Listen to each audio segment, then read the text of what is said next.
Guys, nenek ini mau potong bibirnya tuh. Gara-gara nenek ini diolok-olok mulu sama tetangganya. Karena bibirnya pucet. Untung ada kakeknya tuh jadi nggak jadi.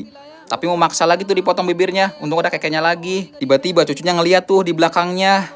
Langsung cucunya mau buatin neneknya lipstik tuh dari bambu. Hah? Buat lipstik dari bambu? Emangnya bisa? Kata si cucu nenek ini pasti bisa guys. Yang penting kita niat. Wah, lagi diukir-ukir tuh bambunya. Kira-kira jadi apaan ya? Oh, ternyata jadi tempat lipstiknya gitu guys. Lalu untuk lipstiknya kakak ini pakai bunga mawar tuh guys, yang berwarna merah dijemur gitu. Oh, ternyata buatnya kayak gini ya guys. Keren banget sih kakak ini bisa buatin lipstik buat neneknya.